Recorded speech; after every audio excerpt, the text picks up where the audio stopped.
Hey there, Sleepy fam. Welcome back to my channel. If you are new here, I'm Kate, and today I'm really excited because we're gonna be doing a review slash first impressions of the 24 half pan set of watercolors by SCHMINCKE. And if that's something that you're interested in, then just keep watching. Okay, so here is our SCHMINCKE tin, and you can see that there are some dents and dings in here. I suppose that's to be expected. You have your SCHMINCKE logo, or like their emblem here, and on the back you get the thumb ring. So I know people use it as like a thumb ring, right? Like this, and then it holds in their hand. To me, I don't really like that, so I usually use my middle finger. Oh, the many uses of a middle finger. I don't know, it just feels a little bit better to me.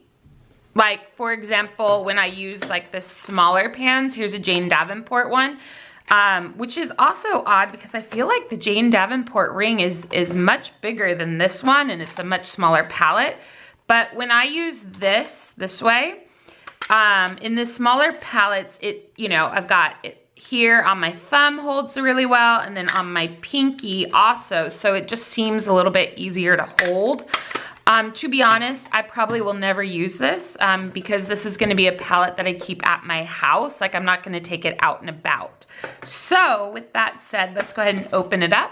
You have inside 4 mixing wells, and these are, they do go down, so even though it doesn't sit exactly flat, right? Like you can see it's not exactly flat, you're not gonna have to worry about the paint coming out, or you shouldn't have to, because it's recessed, is that the word? It goes down, so it should stay within there.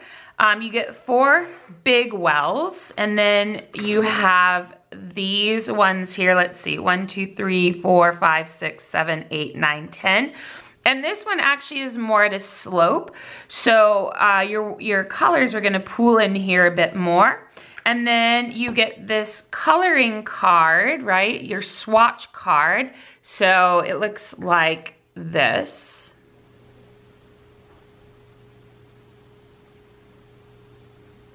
And then on the back, when you add your colors. Now let's talk about how they set this up. So I've heard a lot of people talk about this, that these edges are super sharp. Like I don't know, like I'm pressing down really hard, and I didn't get cut, like I'm not bleeding.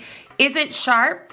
Yeah, it's sharp, but it's not sharp where it's gonna cut you. So I guess that's not really sharp.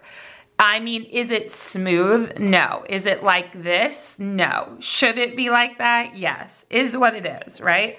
Now, what I like immediately that I see about this. So the very first thing I see is that this first row here, it's almost like stadium seating in the movie theater, right? So it is down here, and then it gets a slight bit higher, and then a slight bit higher, and then a slight bit higher. And what I'm noticing, I don't know if you see it, but the pans are at an angle. So they're not flat, they're propped up a little bit. And this is actually good because you'll be able to get your brush in there without it kind of backing up into the other one. So less chance for like cross-contamination. And I suppose if you really wanted to, you might be able to squeeze in another half pan on each of these. So, but I'm not too sure actually, because maybe not, because this one has 12 and it's pretty close to the edges. So maybe not. But here are the colors.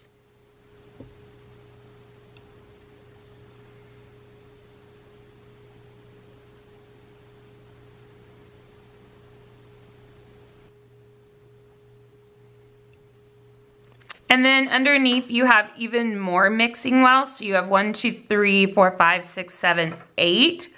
I would probably want to use these more so than these, but then I would probably have to do a lot of cleanup for when I put this back in. So I'm not too sure about that. What I liked about this pan here is that you have room for 48, so you can grow your collection if you want, or you can change out colors as you want. So you're probably expecting me to swatch these. I suppose we could do that. All right, let's go ahead and do that. Like, I film my own half pans, and sometimes they look like this. I mean, you can just tell the difference, right? Sometimes I lay them pretty well. So you can just see how smooth they lay those. Okay, so here we go. Swatchy, swatchy time.